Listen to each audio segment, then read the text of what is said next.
We're going to get the big hammer. Here we go. Hello and welcome back to Boring Dad Gaming, where today we're going to be playing some more Tyrion Cuthbert, Attorney of the Arcane, and we're heading into court once again. Court is now resumed for the trial of Beatrice Frager. Let us review yesterday's proceedings. There was much debate over William Frager's inheritance. More specifically, it was unknown whether the defendant had any claim to her father's inheritance. This detail was crucial in determining whether the defendant even had a motive to commit the murder. Luckily, the victim's will was supposedly read earlier today, and it is now a part of the public record. What were the results of the will reading, Mr. Cuthbert? William Frager was planning to leave all of his assets to Jaden von Sanctus, his hopeful son-in-law. However, this was predicated on the condition that Jaden marry the victim's daughter, Leif. And it's clear that Miss Leif will never follow through on this engagement. If the engagement is not made in 6 months, William Frager's assets would be divided among his 3 daughters. I see. So there was no mention of the defendant's disinheritance. Correct, Your Honour. This means that the defendant did have something to gain from the victim's death. Your Honour, despite the confusion around the victim's inheritance, there is still very little physical evidence that implicates my client. May I remind you that Miriam Frager was not telling the truth in yesterday's proceedings. That itself is extremely suspect. And William Frager was clearly not above manipulation and lying. You can't prove that she knowingly gave false testimony. I'll admit that I can't prove that. I'll also admit that there's a lack of apparent physical evidence to substantiate our case. Which is why the prosecution would like to call Harold Haroldson to the stand. Lord Haroldson? The sword of spell-eating clearly plays a large role in the murder, and its theft is one of the few pieces of physical evidence in this case. As the gallery's curator, I believe he can further elaborate on how the sword was stolen that night. More specifically, you can find out about what he did on the night of the murder. I see. Well, the court would definitely benefit from his insight. Bailiff, please escort Lord Haroldson to the stand. Witness, please state your name and occupation for the court. Of course, my name is Harold Haroldson. I am the owner and curator of the Haroldson Hall of History, located in Homherith. Oh, well, that's quite the alliterative occupation. Harold, could you please testify to the court about how you discovered that the sword of spell-eating was stolen? If it will help. I was keeping an eye on my gallery's exhibits when I realized that my familiar had not returned. I called him telepathically, but he didn't respond. I became worried, so I went around the manor to search for him. About an hour later, I returned to the gallery and discovered that the exhibit that held the sword of spell-eating was completely destroyed. The artifact was missing, so I reported the crime to the knights at the ball and they activated a discreet lockdown. Luckily, we found the sword and my familiar later that night. So, you went to search for your monkey, and that's why you didn't witness the theft? Yes, the thief was probably waiting for me to leave. They must have wanted to commit the crime without anybody seeing them. Or his testimony is completely full of it. His search for Eugene must have been a cover that he's using to hide his actions that night. How do you prove that? Okay, well, let's press all his statements. Are you referring to Eugene? Eugene? Eugene Haroldson, Your Honour. It's the name of the witness's familiar. Yes, Eugene is a spry orangutan monkey. He helps me with my day-to-day. I see. Anyway, you said that he hadn't returned. Does this mean that he left you earlier in the night? Yes, he always liked to explore large buildings like Frager Manor, but he usually doesn't leave for that long. Does he typically ignore you like that? Sometimes. He's a young boy, so he likes to have his privacy. I try not to pry, but I was wary of what would happen if a noble or a knight came across him. He usually knows not to bother people, but you never know what might happen. You left the gallery room? Yes, as I said, I was worried that something had happened to Eugene. Where did you go during your search? Well, Eugene usually knows to stay out of people's bedrooms, so I went downstairs and searched for him there. I checked the bathroom, sitting room, and coat room. And I finally checked the kitchen and pantry. He might have gone there to steal some snacks.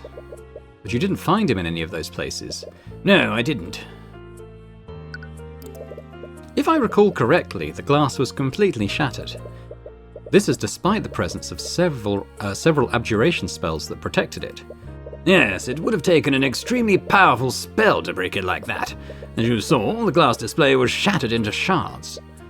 Unless Harold had a way to dispel that magic, a powerful mage must have destroyed it. Perhaps Harold had Beatrice shatter the glass before she went to the ballroom. The Sword of Spell-Eating makes its wielder immune to magical effects. What use would the lockdown have been? Well, honestly, not much. The wielder would have been immune to the anti-magic fields and the spells that prevented people from leaving. But at that point, the Kingsguard just wanted to activate it for good measure. His statement just now is missing some details. What details should you ask him to elaborate on? How did you find the sword? How did you eventually find the Sword of Spell-Eating? Well, the Kingsguard and I slowly and carefully checked each room in the manor. After about an hour, we finally found the artifact under the bed in the defendant's room. That must be where Tracker hides the sticks that he finds. Now that you think about it, he's probably the one who stole Celeste's sword in the first place, so I thought we'd already decided that. Anyway, this detail could be extremely important. Please add it to your testimony, witness. Harold. Yes, of course, Harold. He says that he went around the manor to look for Eugene. Do you think he's telling the truth? Maybe, but his so-called search for Eugene gave him a good excuse not to be seen by anyone. It's a decent alibi, if not without its flaws. I'll just have to poke some holes in it. Okay, well let's...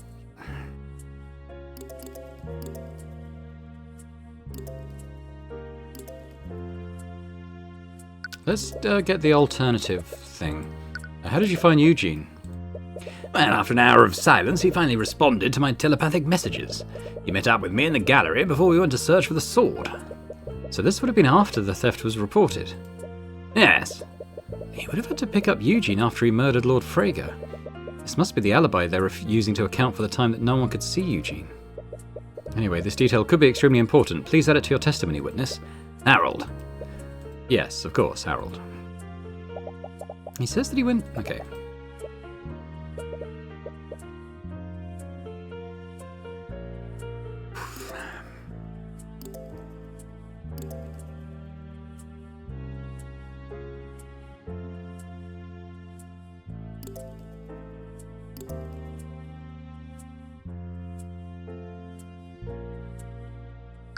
Something about the lockdown. How would he respond to telepathic messages with the anti-magic field in place? That's got to be it, right? Is there like a...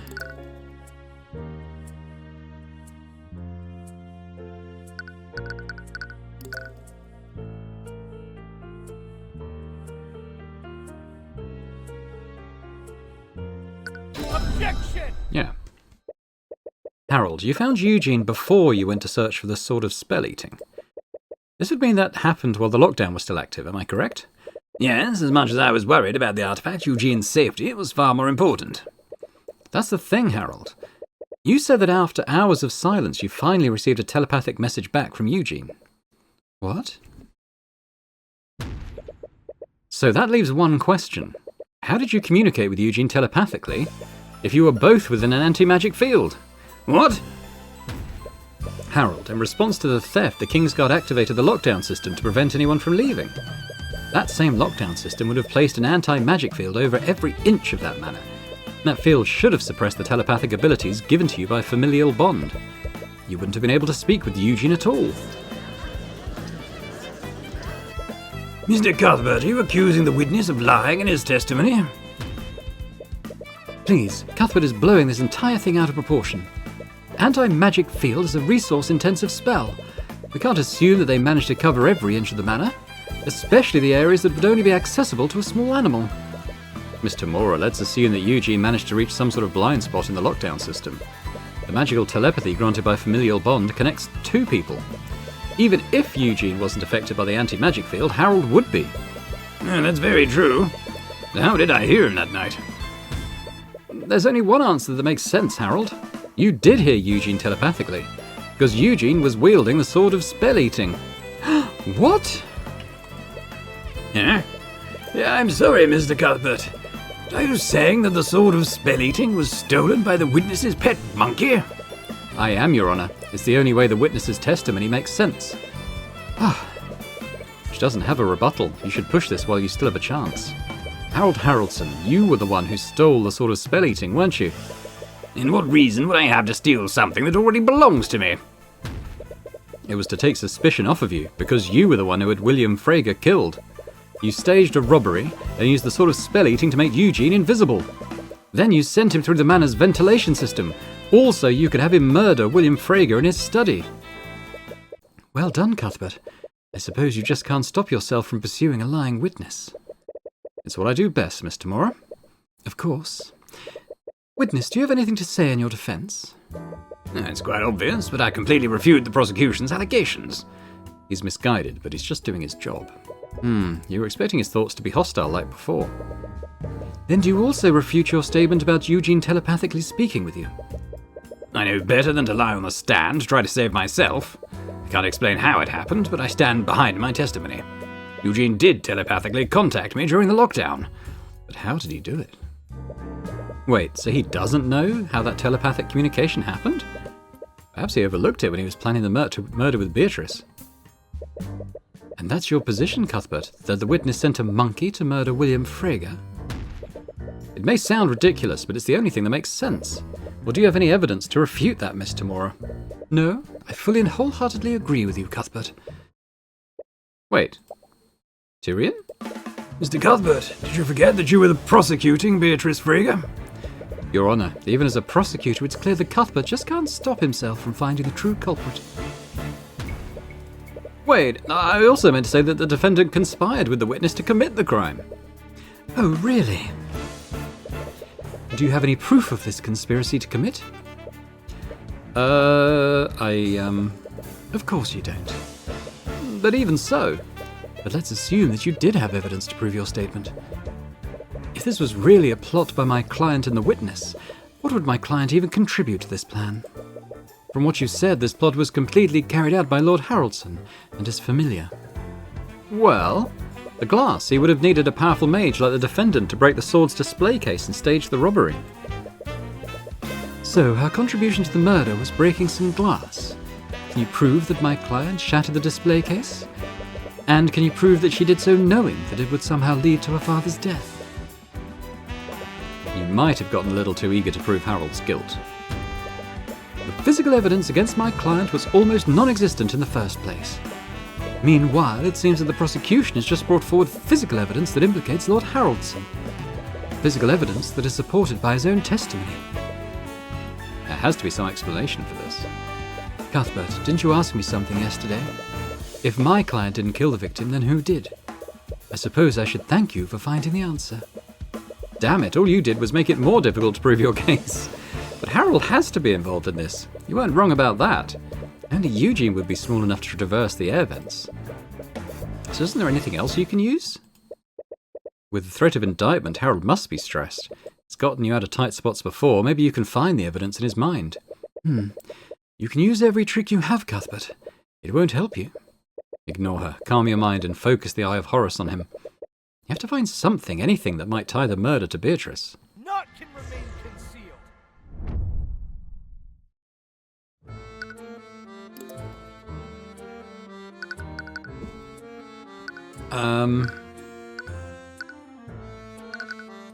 Well, we could start with thinking about Beatrice.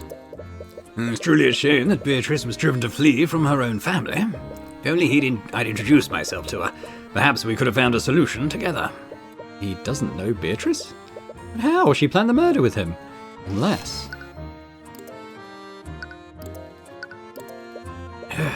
William, it's a shame that things ended up this way. Truly hoped I could show you the value of Wyvernguard's history. At least the earrings of vitality were left untouched. It's one of the few artifacts left that's imbued with the Scaled Lord's power. What does he think about because the armbands went missing, didn't they? The armbands of intellect are still missing. But I inspected it closely before the Lord's ball. They were still there when I moved them to Frager Manor. Someone must have stolen it during the ball. Right, you never did find out what happened to the armbands. Could there seriously have been a second thief there? Just think about the sword. Can't believe that one of my artifacts was used to commit a murder.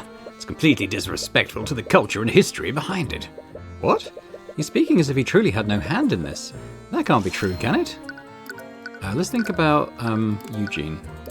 Eugene, just what were you doing that night? Did you really wield the sword, if only for a brief moment? Wait, he should have known exactly where Eugene was that night. Why would his thoughts say that? What? What's going on? He's speaking as if he really had no hand in this. You can guard yourself from the eye of Horus, but you can't lie to it. And if that's true, were you wrong about Harold's involvement? Is he really innocent? See anything, Cuthbert?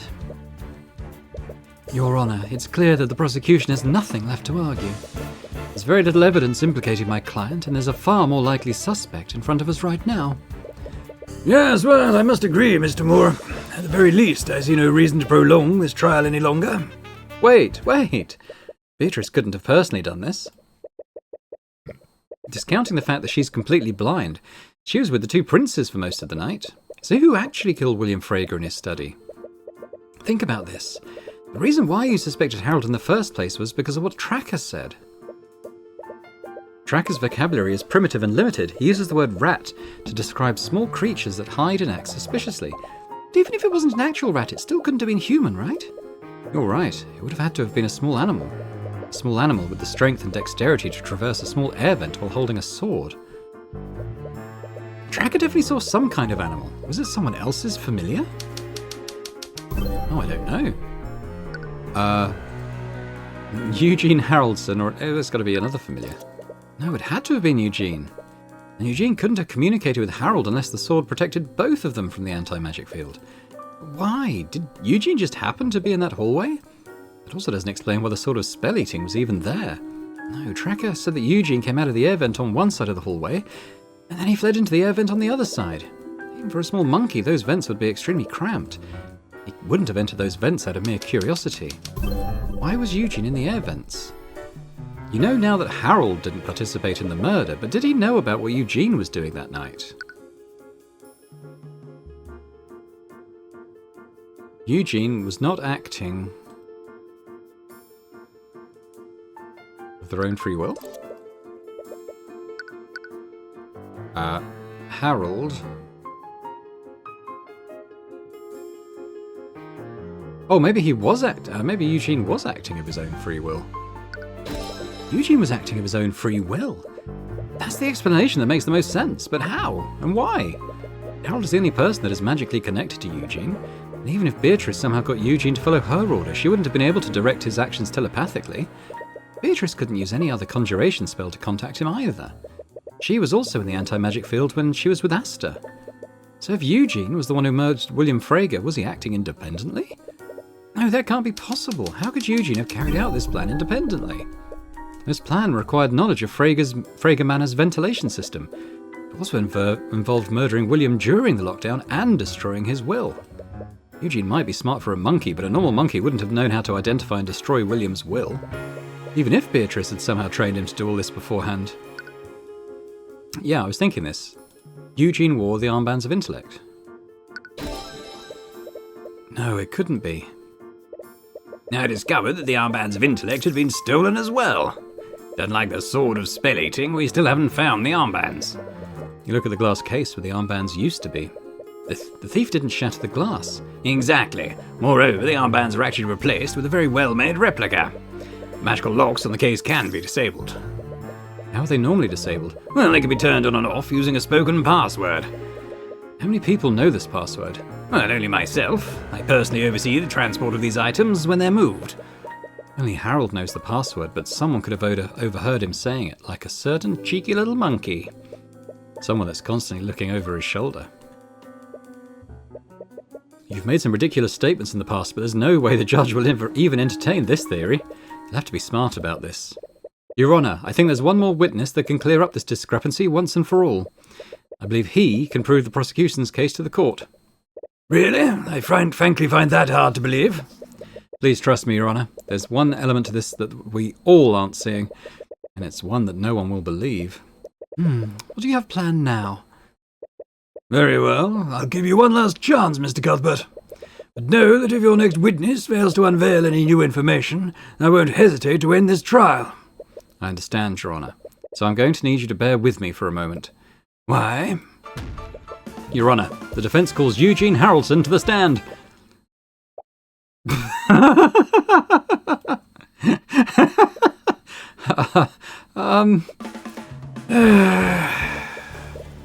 Never mind, I retract my earlier statement. I'll be passing my verdict. Wait, just bear with me for a moment. Mr. Cuthbert, I should find you in contempt for even suggesting this. Do you honestly think I'll allow a monkey to give testimony in my courtroom? Yeah, it sounds pretty out there even for us. I'd like to remind the court of the nature of Harold's bond with Eugene. Eugene is a familiar. This means that Harold Haraldson can speak with him telepathically. But this is absolutely... Show me the law that says an animal can't give testimony, Your Honor. It may be unprecedented, but it's not against the law.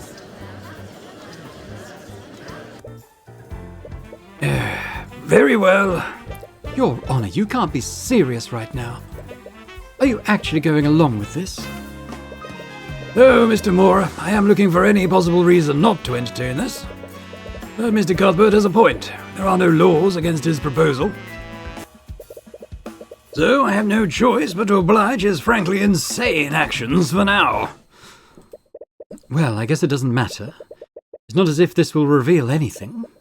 I can't believe I'm saying this, but... Bailiff, please escort Lord Haraldson's monkey to the stand. Witness, please state your name and occupation to the court.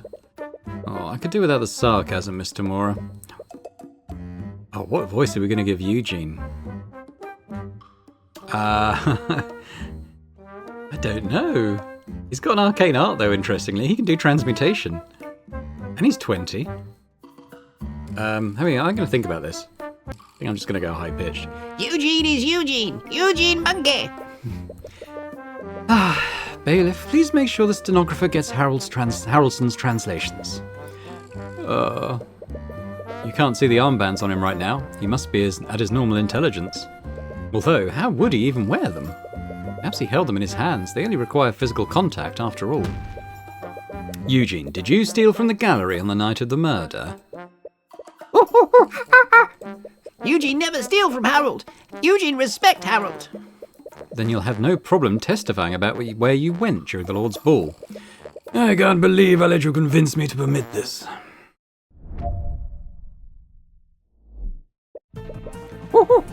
Eugene explore house. Eugene look for new place to play. Eugene also look for spiders. Spiders yum yum. You think Eugene steal armbands of intellect? Eugene never steal from Harold. Harold friend. Eugene always Harold's friend. Abe strong together. Wow, you did it, Cuthbert. You blew this case wide open. Is this really going to help us? Look, you'll just have to trust me on this. I trust you?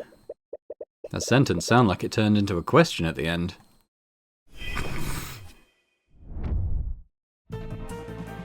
Okay, we're going to have to press these statements. But Harold is an associate of House Frege. Surely you visited Frege Manor before that night? Manor constantly changes. William always doing renovations. There's always a new discovery to be made. You suppose that makes sense. William had certainly had the gold for it. Anyway, what else did you do that night, Eugene? Do you enjoy eating spiders? Spiders good, rich in nutrients. Wait, really? Some cultures in the Eastern Kingdoms eat roasted crickets. I tried them. They're actually not bad if they're prepared correctly. I don't think I could ever be that adventurous. Can we please stay on topic? I wasn't accusing you of anything, Eugene. Perhaps you accidentally unlocked the case and took them thinking they were some sort of toy. This could all be an honest mistake. Eugene not dum-dum. Eugene know how important artifacts are to Harold. Eugene never take them from him. His face. You might not have knowingly done it, but perhaps you took one of the artifacts by accident. Eugene never do that. And how do you explain your brief contact with a sort of spell-eating? Harold couldn't have telepathically contacted you unless one of you was wielding it. Eugene don't understand question. Right, he won't understand how the sword works without his heightened intelligence. Unless... Do you consider yourself close to Harold? I would guess so. They literally have a magical connection with each other. Right, I suppose the bond between a mage and his familiar would require a lot of trust. Harold saved Eugene from bad man years ago. Eugene would never betray. So you're a rescue? Bad man locked Eugene in cage. He tell people to throw peanuts at Eugene. Harold take Eugene away from that prison. Lock up bad man. He seems to genuinely care for Harold. Could that be why he did this? He clearly feels indebted to him. That might have been his motive. Tyrion? I know it looks bad, but I swear there's more to this than meets the eye. If you say so. There has to be something in his statements. He had to have been wearing the armbands on the night of the murder. Which thought reveals that? Think about how Tracker spoke. Is there anything different than the way Eugene is speaking right now?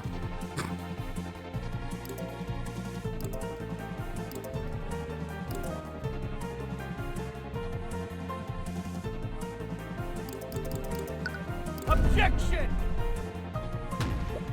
Your Honour, the witness thoughts contradict the evidence. Mr. Cuthbert, the witness's statement was many things, but it was not contradictory. Right, I suppose I see what you mean. That wasn't what I meant to do. I thought... that's not what I thought that would do.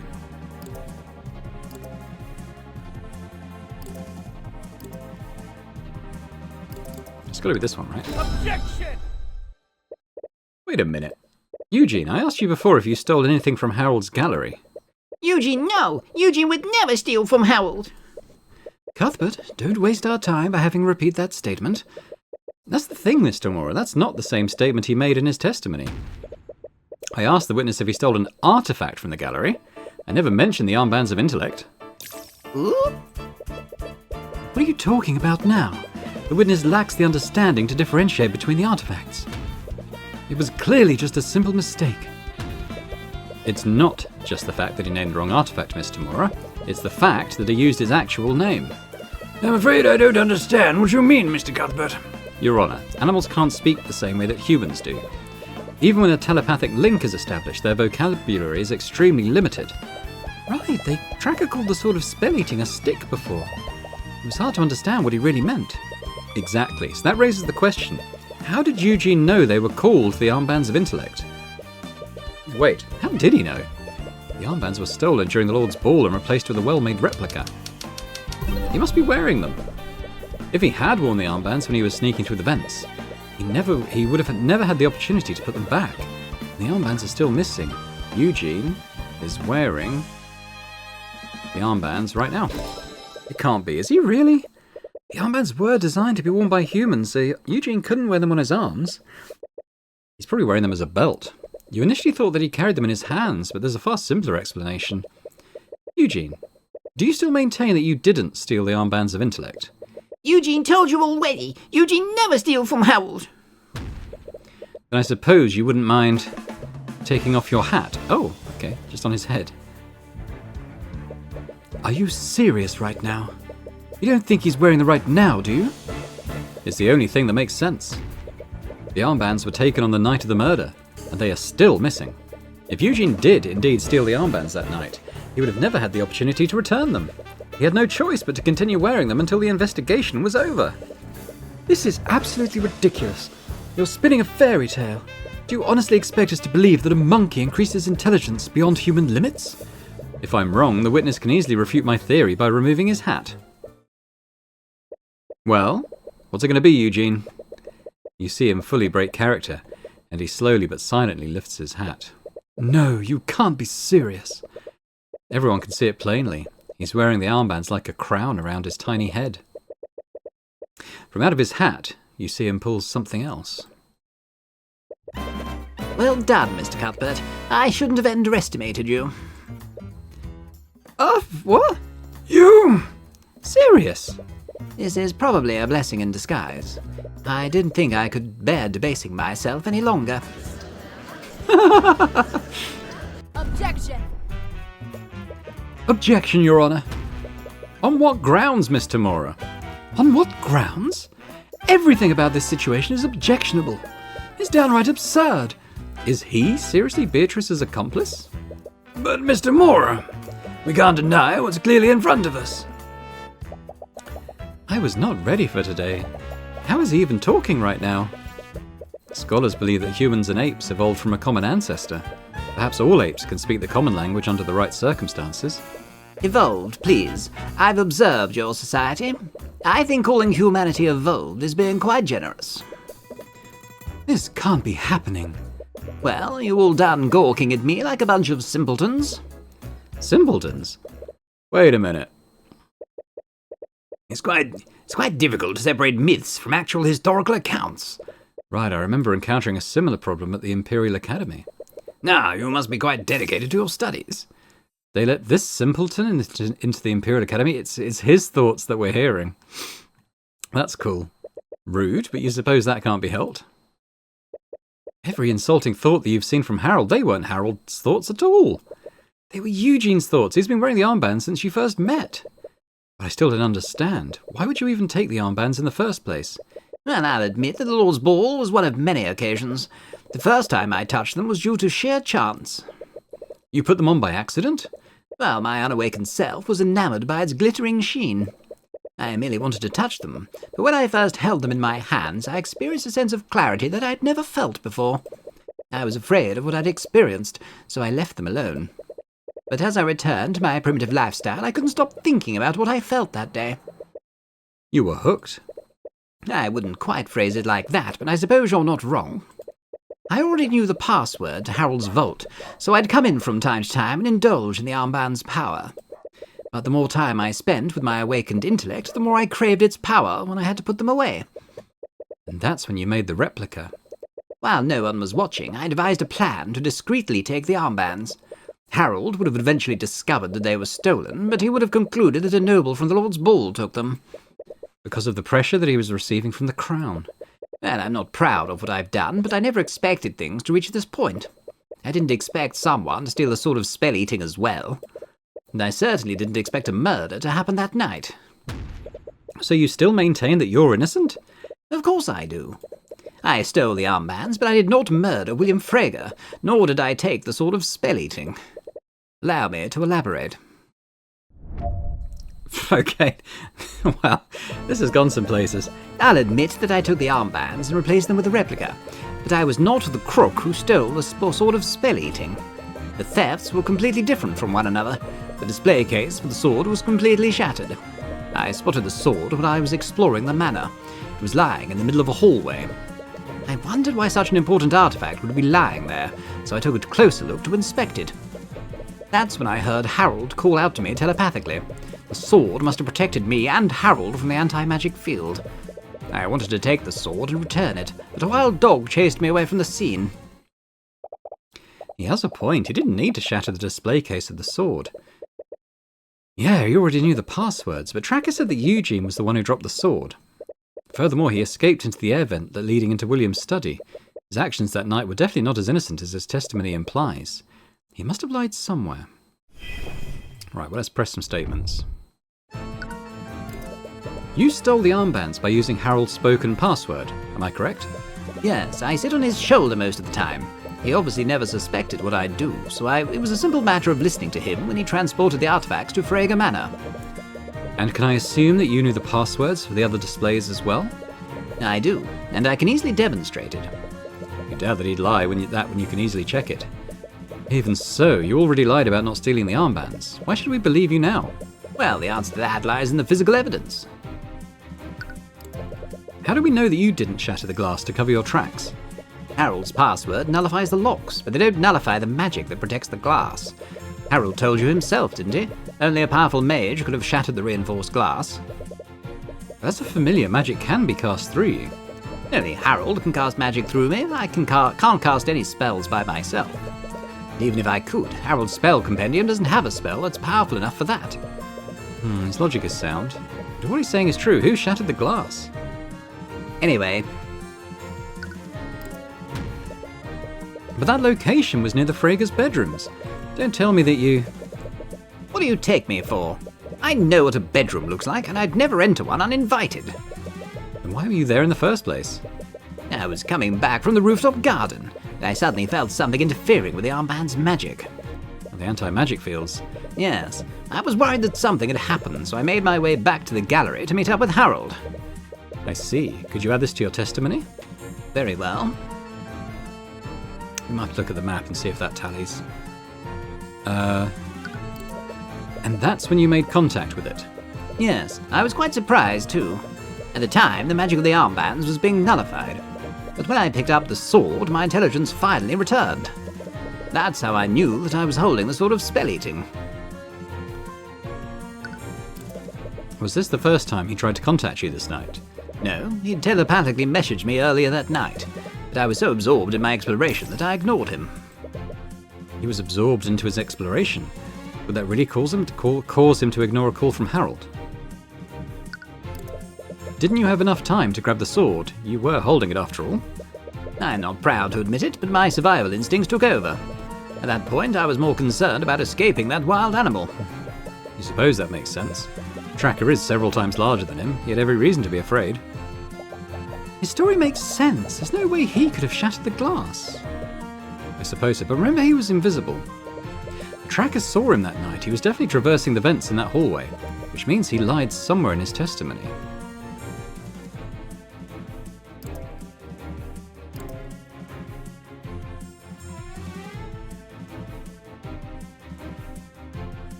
This one, let's have a look at the map.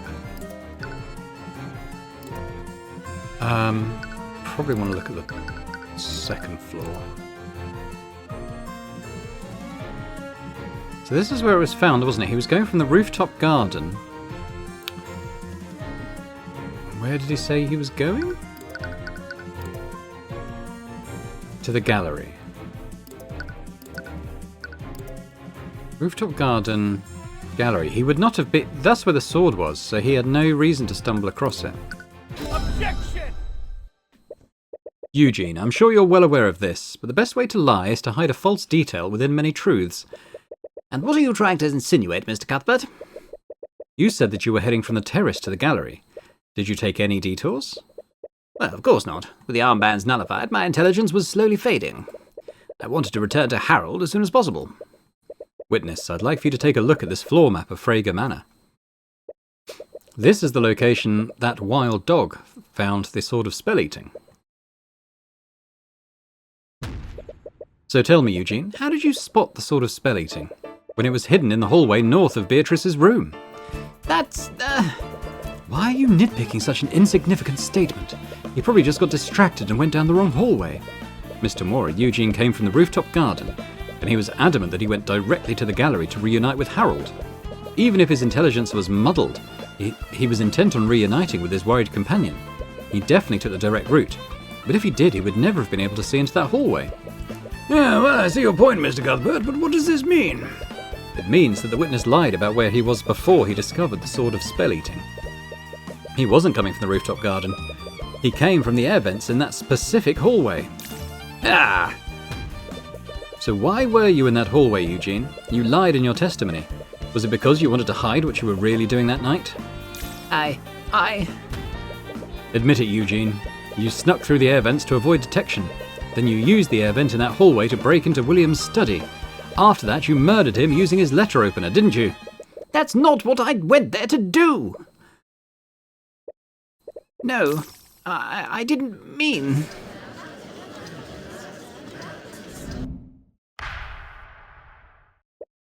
Order! Order in the court! Witness, is this true? Did you break into William Freyga's study during the lockdown? Yes, I did enter his study, but not for the reason you think. William Freyga was already dead when I got there. What? What did you just say? It's true. Do you honestly expect us to believe a story like that? How could someone else have killed the victim before you got there? Tracker took the sword of spell-eating, and you were the only intelligent creature that could walk through the air vents. I understand how unbelievable and suspicious it sounds. Why do you think I lied in the first place? But it's the truth, Mr. Cuthbert. You have to believe me. You don't see any contradicting thoughts through the eye, but that hardly absolves him of guilt. But could he really be telling the truth? If that's true, that only brings you back to the one question you've been asking since this all began. Who really did this? Okay, Eugene, let's assume you're telling the truth. actually believe me? Well, let's not get ahead of ourselves. You're still my only suspect for this, but I know better than anyone about jumping to conclusions. So I'll give you the benefit of the doubt for now. I see. However, if you want to absolve yourself, I need you to tell me about what you really saw that night. There might be anything that might point to who really did this. Very well. I'll tell you what I saw, although I doubt you'll believe me. I discreetly made my way to that hallway through another air vent. I exited the air vent in that hallway and tried to leap to the other side. I'm not sure if it was my waning intelligence or my desperation, but I collided with something that I didn't see. I fell to the ground and found the sword of spell-eating laying next to me. I wanted to retrieve the sword, but that wild dog forced me to retreat. After that, I continued to make my way to the study. And that's when I found William Frager. He was dead on the floor and lying in a pool of blood. And as if I were blessed by the Scaled Lord himself, I found the will that he was drafting, so I destroyed it. Frankly, Mr. Harrelson, I find that story very difficult to believe. Yeah, I assumed as much, but you know what they say. Truth is stranger than fiction. Isn't it more likely that you murdered the victim? You're clearly trying to cover up what you did by saying that he was already dead. Honestly, I really don't know what to think. Is he really telling the truth?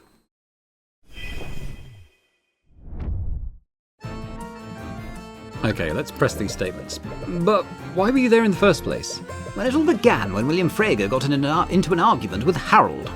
That cur wanted to defund the prestigious Harrelson Hall of History. I knew a man like William probably had many secrets, so I devised a plan to break into his study and find something that I could use to blackmail him. As you know, there's a small air vent in that hallway, and it connected to William's study on the ground floor. I wasn't aware that William was planning to stay in his study all night. So I thought I could look through his documents without anyone seeing me. You suppose that does make sense. But is he really telling the truth? What happened there when you tried to leap to the other air vent, Eugene? I thought monkeys were extremely dexterous. Are you just clumsy? I have impeccable dexterity. Sounds like you struck a nerve there. I must have been modelled from losing the Arband's magic. How did you know it was the sword of spell-eating? Well, when I held it in my hands, I felt my intelligence return. But I also heard Harold calling out to me telepathically. He was clearly growing worried, so I knew I needed to move quickly. Did this wild dog have a white coat of fur? He did. Are you acquainted with him? Something like that. Well, next time you meet him, tell him that I don't appreciate being called a rat. I'm a proud orangutan. You can understand him? I've picked up a little of the canine language through my life. I'm also fluent in squirrel and pigeon. I can also speak owl, but I admit it's barely conversational. As much as you want to test the validity of those claims, they're not relevant to the case. What happened when you entered the study? It seems awfully convenient that he was murdered before you arrived. I know how it may seem, but I'm telling you the truth. Do you have any explanation for how the assailant broke into the study without the sword? I unfortunately do not. Please, it's obvious your testimony doesn't match up with the evidence. Whoever did this either entered through the vents or used the sword to nullify the lock. And your own testimony states that the sword was abandoned in that hallway. It doesn't match up with what you thought happened. Does it really contradict the evidence you have? Anyway, what did you do when you discovered the body? I knew it was only a matter of time before someone discovered the body, so I quickly searched the room for something I could use. So you were the one who took the will. I've been trying to find it. What did it say? I was pressed for time, so I didn't read the entire document, but I found an order to his executor to defund the Harrelson Hall of History. Since he went out of his way to specify that on the current copy, I concluded that his former will didn't have this addendum. So you could save Harold's museum by making sure it never got submitted for probate. Anyway, do you have the will with you? My apologies. I crumbled up the will into a ball and ate it. Then I left the room before my intelligence was completely gone. Ugh. You were really hoping to see if William followed through on his threat to disinherit Beatrice. It's hard to believe, but you can't see any direct contradictions. Should you press him more? But what if he's telling the truth? If Eugene did do this, your next course of action is clear, although that still wouldn't explain how Beatrice fits into it. You recall something that Tracker said to you? Tracker, you said you had to smell to see... Yeah, something was invisible, and we know it had the illusion magic on it, to see where the rat was. And when he dropped his stick, you were finally able to see him. Does this mean you couldn't visually see him before he fell down? Yeah. Tracker couldn't see the rat with his eyes, so Tracker used his nose to see it. Eugene was invisible. Eugene, when you were carrying out your plan, did you turn yourself invisible somehow? No, I hardly had the means to. And even if I had somehow convinced Harold to cast a spell on me, he doesn't know how to cast invisibility. Very few mages do. Right. You recall Eris saying the same thing during the Nightgrave trials. Only a master of illusion magic could do that. That's how you first thought Beatrice was involved. But if Eugene is truly innocent, did she turn someone else invisible? If that's true, you're right back where you started again. No, think through this. Eugene's testimony fills a blank that's been missing. I fell to the ground and found the sword of spell-eating laying next to me. How did you know it was the sword of spell-eating? Well, when I held it in my hands, I felt my intelligence return. But I also heard Harold calling out to me telepathically. He was clearly growing worried, so I knew I needed to move quickly. I wanted to retrieve the sword, but that wild dog forced me to retreat. After that, I continued to make my way to the study. What happens when you cross-reference that with Tracker's testimony? That's when Tracker smelled flying rat. Tracker could smell where Rat was, so Tracker poked at him. Tracker must have scared Rat because he fell onto the floor and dropped his stick. Something was heading back the other way with it. The thief dropped the sword in the hallway. The thief dropped the sword in that hallway. How does that make sense? Did they hide the sword like you originally thought? No, that hallway was close to the gallery. There were plenty of better places to hide it. If it weren't for Tracker taking it, it would have been found even sooner. The thief must have accidentally dropped the sword there. This can only mean one thing. The thief was sneaking through the air vents. The thief was also sneaking through the air vents. That's the only reason why they would be there. That would imply that the thief was as small as Eugene. Could it have been another familiar? And if so, why didn't Eugene notice them? Wait. I'm not sure if it was my waning intelligence or my desperation, but I collided with something that I didn't see. He collided with something he didn't see. In other words, it was something that wasn't visible to him. As a master of illusion magic, Beatrice is one of the few people at the ball that could cast invisibility. Beatrice would never trust anyone enough to work together like this. But she's completely blind. She wouldn't have much of a choice. Even so, she's not the type of person to trust her accomplice to stay quiet. She'd find a way to carry out her plan herself, and she'd only employ someone else's help if she had full control of them. Have you been approaching this situation incorrectly the entire time? Through the eye, you knew that Beatrice was involved somehow, but you just assumed she was one part of a larger plot. Breaking of the glass and the casting of invisibility. These were the elements that you knew she was involved with, but it never really fit together. Not unless she was the one pulling the strings the entire time. And there's only one way she could be in control the entire time.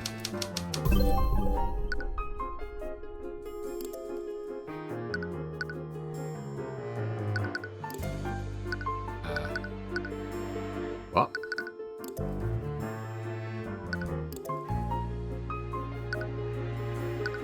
What am I looking for? What did Beatrice use to commit the murder?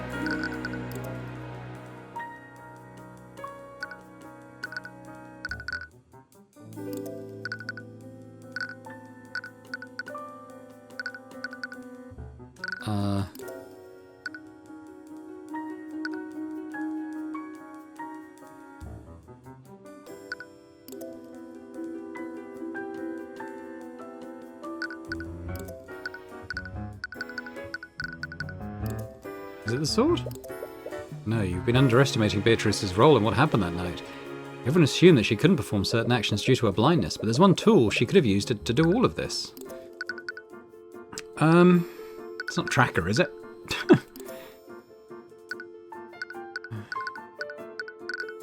Oh, what's going on here? Familial bond, anti-magic, invisibility. So is it going to be familial bond? A couple of memories flood into your mind. Familiar is a creature that a mage has formed a magical connection with. With that contract, our souls are bonded. I can speak with him telepathically. I can even see through his eyes and cast my spells through him if I wanted to. Really? I never knew a spell like that existed. No, it's quite rare. Very few mages take the time to learn how to cast it. Hi, I'm Tyrion Cuthbert. I'm Miss Tamura's ward. You extend out your hand to shake hers. She has an aristocratic air to her, so you hope you're not being too informal. Instead of taking your hand, she claps her hands together and takes a deep breath. What? Ah, sorry, I didn't mean to do that. It's a bit of a habit of mine. Oh. Nevertheless, she finally shakes your hand. I've heard much about you, Mr. Cuthbert. My name is Beatrice. You didn't know that she was blind back then, so you barely even noticed it. How does she know that you were holding out your hand? Well, do you have any other questions for me? If you're wrong about this, Beatrice will surely be acquitted, and after that the Inquisition will turn their attention to Harold and Eugene. But there's only one way to know for sure. Your Honour, the prosecution has no further questions for the current witness. He is dismissed. What? I see. You have something else planned, don't you? Yeah, and I actually need your help. Really? You tell her about your plan. Really? I feel like you're making some big assumptions there. Wouldn't the Inquisition check for something like that? I know, it's the best play we have. Do you remember what Steelwind said yesterday? But the moment the guards saw the body, one of them cast Detect Magic. With that spell, I would have seen any invisible people hiding in the room. Wait, you can use Detect Magic like that? Of course, it's standard procedure.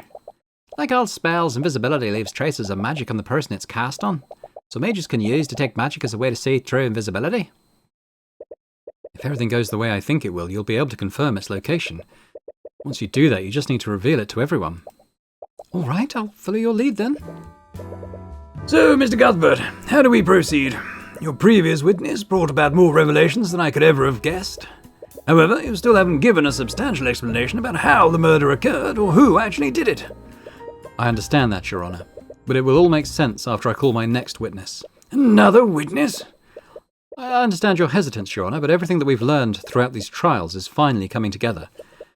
And this final witness will tie it all together in a perfect knot. Your Honour, the prosecution calls Beatrice Frege to the stand.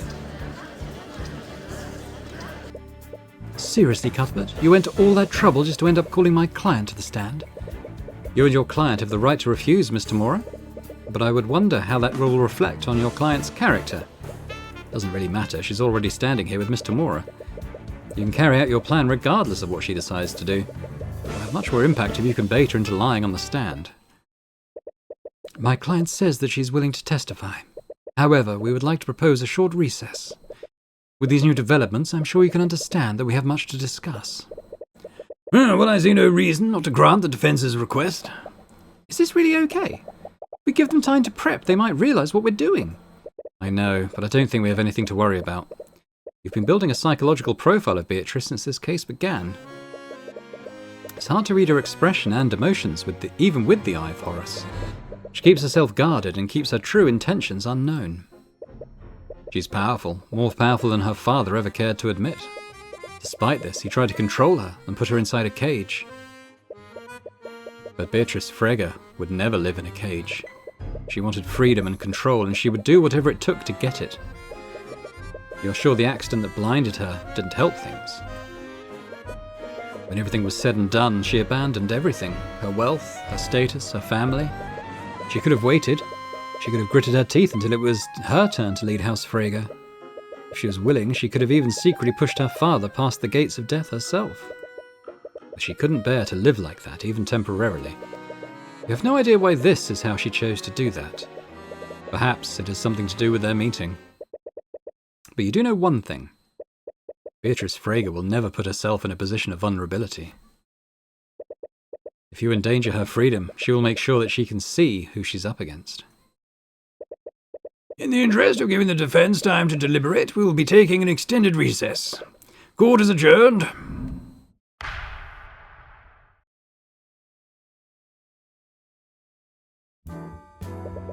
As you were exiting the courtroom, you sent Celeste to do some reconnaissance. It should be similar to when she scanned Valentina during the Nightgrave trial. Tyrion! Celeste, were you able to see it? Yeah, it's definitely there, and it sits on her shoulder most of the time. So she keeps it close to her, that's good to know. It looks kind of weird though, but I've never used Detect Magic like this before. Well, you doubt that someone like her would choose a conventional animal, especially for something like this. Is it going to be like a little dragon or something? I remember in one of the paintings that we've seen at some point, there was like a little sort of fake dragon, like a little kind of mini dragon thing that was in one of the pictures, and that someone said that they were extinct. I wonder if it's something like that. Cuthbert. Miss Tamora. There's something I need to show you, preferably alone. Celeste gives you a concerned look, but you nod to show her it's okay. She moves to sit on the bench where she can keep an eye on Beatrice. Okay, lead the way. Okay, the next section of the game was a lot longer than I expected, so I'm having to cut this video in half that I recorded. But just quickly to say that I hope to see you next time for the conclusion of Case 4. Bye for now.